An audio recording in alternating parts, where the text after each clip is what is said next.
Finding out about past, हम लोग past को कैसे जान सकते हैं?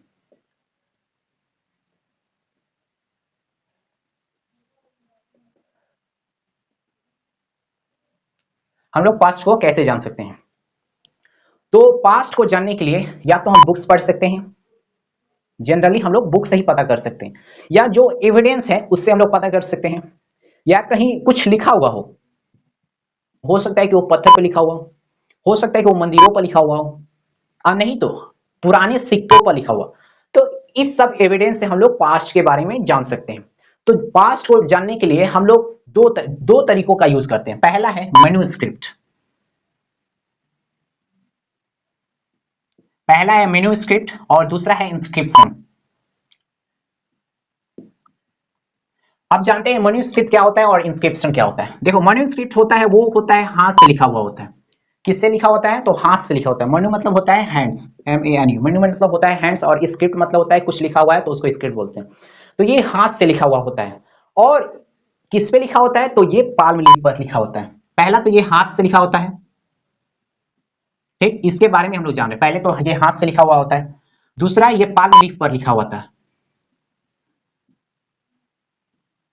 ठीक, पाल्म लीफ पर लिखा हुआ होता है। और ये पेड़ की छाल पे लिखा होता है, पेड़ के छाल पे, जिसको बीच ट्री बोलते हैं,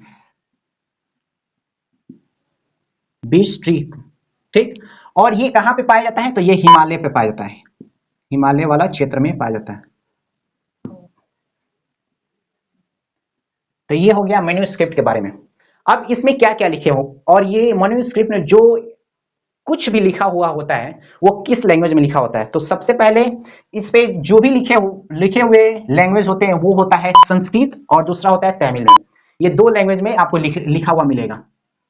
पहला संस्कृत, पहला आपको मिलेगा तमिल में, और दूसरा संस्कृत में, और तीसरा आपको मिलेगा प्राकृतिक, प्राकृत, जो ऑर्डिनरी, ऑर्डिनरी मतलब आम आम जो पीपुल थे वो लोग यूज करते थे प्राकृतिक वर्ड का। और जो तमिल वर्ड, तमिल लैंग्वेज है वो दुनिया की सबसे पुरानी लैंग्वेज है। दुनिया की सबसे पुरानी लैंग्वेज कितनी पुरानी है? तो 5000 वर्ष पहले, 5000 वर्ष पुरानी है, 5000 BC आप इसको बोल सकते हो।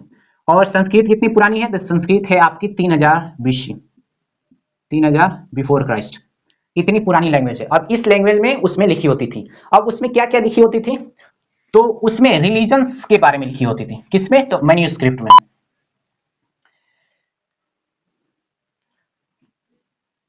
पहला रिलीजन्स के बारे में लिखी होती थी, रिलीजन्स के बारे में लिखी होती थी। उसके बाद से कल्चर के बारे में लिखी होती थी, मेडिसिन के बारे में, साइंस के बारे में, टेक्नोलॉजी तो ऐड नहीं करेंगे, साइंस आ गया तो उसमें टेक्नोलॉजी आ जाएगा। साइंस के बारे में लिखी होती थी, और कुछ स्टोरी भी लिखी होती थी, और टाइम पीरियड ऑफ किंग्स और क्वीन के बारे में, जो उन लोगों का टाइम पीरियड था उसके बारे में लिखी होती थी। उसके बाद से कौन से टेम्पल किस किंग ने बनवाया वो भी उसमें मेंशन किया हुआ है, मतलब मेंशन किया गया है। किसमें? तो मैन्युस्क्रिप्ट में। अब ये मैन्युस्क्रिप्ट में ये सारी चीज लिखे हुए हैं, तो अब इसको कहां हम लोग फाइंड, माने ये कहां से मिले हैं, माने प्लेस कौन सा है? तो ये हम लोग को मिले हैं टेम्पल में, टेम्पल से मिले, आप मोनास्ट्री से मिले हैं। अब टेम्पल क्या होता है? तो home of land, home of God, sorry land नहीं, होम ऑफ गॉड, जहां पे भगवान का निवास होता है उसमें मिली है। और मोनास्ट्री क्या होती है? तो मोनास्ट्री होती है जहां पे मॉन्क्स रहते हैं। जैसे कि आप इसको ऐसे समझो, हॉस्टल में कौन रहता है? तो हॉस्टल में स्टूडेंट रहते हैं। वो स्टूडेंट का अगर जो मान लो कि वो उसका घर और उसका स्कूल से जो डिस्टेंस है बहुत ज्यादा है, तो या तो वो घर से जाएगा तो किससे? ट्रांसपोर्ट के जरिए जा सकता है, और नहीं तो ट्रांसपोर्ट अगर जिस सुविधा नहीं है तो वो हॉस्टल में जाकर रहकर वहां पे स्कूलिंग कर सकता है। तो वो जो स्टूडेंट हॉस्टल में रह रहा है तो उसको क्या बोलते हैं? हॉस्टल बोलते हैं, माने जो बिल्डिंग में रह रहा है उसको हॉस्टल बोलते हैं। और जो लोग मॉन्क्स, मॉन्क्स जो जिस बिल्डिंग में रहते हैं उसको बोलते हैं मोनास्ट्री, या तो आप इसको मठ बोल सकते हो, ठीक। तो ये जो मैन्युस्क्रिप्ट है ये इसी दो जगह पे आपको प्रिजर्व मिली है, मतलब इन्हीं दो जगह पर मिली है। बहुत सारे ऐसे मैन्युस्क्रिप्ट हैं जो गल गए, जो सड़ गए, या किसी ने उसको मिट्टी के घैले में रख कर और फिर जमीन में गाड़ा है तो उसमें भी सड़ गल गए। लेकिन कुछ ऐसे मैन्युस्क्रिप्ट मिले हैं जो टेम्पल में मिले हैं और मोनास्ट्री में मिले हैं, जिसकी वजह से हम लोग को जो भी हिस्ट्री के रिलेटेड जितने भी इंफॉर्मेशन मिलते हैं वो इसी मैन्युस्क्रिप्ट से मिलते हैं और इंस्क्रिप्शन से मिलते हैं। अब इंस्क्रिप्शन क्या होता है? तो ये दो चीजों पर लिखा हुआ होता है। पहला या तो स्टोन पर लिखा हुआ मिलेगा और नहीं तो मेटल पर लिखा हुआ मिलेगा। क्या आपको मिलेगा? इंस्क्रिप्शन दो जगह पर लिखा हुआ मिलेगा, या तो स्टोन पे और नहीं तो मेटल्स पे। मेटल्स में क्या हो सकता है? या तो आपको आयरन पिलर पे मिलेगा और नहीं तो कॉइन पे मिलेगा और नहीं तो बर्तन पे मिलेगा और नहीं तो ज्वेलरी पे मिलेगा, जैसे कि ऑर्नामेंट्स पे मिल सकता है। और स्टोन पे कहाँ मिलेगा? तो या तो आपको केव्स में मिलेगा, गुफाओं पे लिखा हुआ मिलेगा और नहीं तो टेम्पल पर आपको देखा, टेम्पल पे मिलेगा।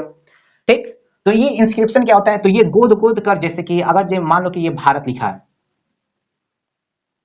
तो इसको गोद गोद कर, पत्थर पे गोद गोद गोद गोद कर और इसको इंस्क्राइब किया गया है। किस पे किया गया है? तो ये गोद गोद गोद कर और इसको इंस्क्राइब किया गया है, पत्थर पर किया गया है और नहीं तो किसी मंदिर पे किया गया है और नहीं तो बर्तन पर और नहीं तो क्वाइन पे। और क्वाइन पे कब किया गया होगा? तो किसी राजा के किसी टाइम, मतलब कोई अगर जो राजा अगर जो इस टाइम पीरियड पे है एक्स और वाई, अगर इस टाइम पीरियड में कोई राजा है इस टाइम पीरियड में, तो उसने अपने क्वाइन पर कुछ कुछ लिखवा दिया या किसी पिक्चर को उस पे इंस्क्राइब करवा दिया। ठीक, कुछ इंस्क्राइब करवा दिया या कुछ लिखवा दिया, मतलब वो अपना मैसेज दूसरे बहुत दिनों तक या लोगों के पास पहुंचाना चाहता था, तो वो क्या किया? या तो इंस्क्राइब करवा दिया या नहीं तो कहीं पे लिखवा दिया। अब ये जो मैन्यूस्क्रिप्ट है और इंस्क्रिप्शन है, इस दोनों को पढ़ते कौन लोग हैं? तो इसको स्टडी करते हैं आर्कोलॉजिस्ट और हिस्टोरियन, दैट इज स्कॉलर। ये दो लोग हैं जो इसको स्टडी करते हैं। पहला हो गया आर्कोलॉजिस्ट, आर्कोलॉजिस्ट और दूसरा हिस्टोरियन। हिस्टोरियन या आप स्कॉलर भी बोल सकते हो। ये दो लोग स्टडी करते हैं हिस्ट्री के बारे में। अब आर्कोलॉजिस्ट कैसे स्टडी करते हैं? तो ये देखो, ये ब्रिक्स के बारे में स्टडी करेंगे। अब वो ब्रिक्स कहां से मिला? तो मान लो कि कहीं खोदाई हुई, किस जगह पे? Archaeological survey area. अगर जो मान लो कि कोई हिस्टोरिकल एरिया मिल गई, तो वहां पे उस एविडेंस को निकालेंगे, छोटे छोटे एविडेंस को निकालेंगे। हो सकता है कि वो ईंट हो सकता है, वो पोर्ट्स भी हो सकता है, ठीक, वो ऑर्नामेंट्स भी हो सकता है, वो क्लॉथ्स हो सकता है, या किसी भी एनिमल का बोन्स हो सकता है, बोन्स भी हो सकता है। और नहीं तो उस जगह पे कौन से अनाज पाए जाते हैं, अनाज के कोई भी टुकड़ा मिल गया, उस एविडेंस से ये लोग पता करते हैं कि उस जगह पे कौन सा अनाज पाया जाता था या कौन से अनाज को उपजाया जाता था, या किस राजा के कार्यकाल में, मतलब कौन सा किंग के पीरियड के बारे में ऐसे पता करते हैं। या छोटा सा, अगर जो मान लो कि कोई जगह छोटा सा एविडेंस मिल गया, तो उसी एविडेंस पे वो लोग पूरे जड़ तक पहुंचते हैं और जड़ तक पहुंचकर उसको फाइंड आउट करते हैं। अगर जो नहीं मिला तो उसको जोड़ जोड़ कर छोटे छोटे, अगर छोटा छोटा एविडेंस मिल गया तो उसको ऐड करेंगे, उसके बाद ऐड करके उसके बाद, मतलब इन लोगों का काम ही है हिस्ट्री के बारे में पढ़ना।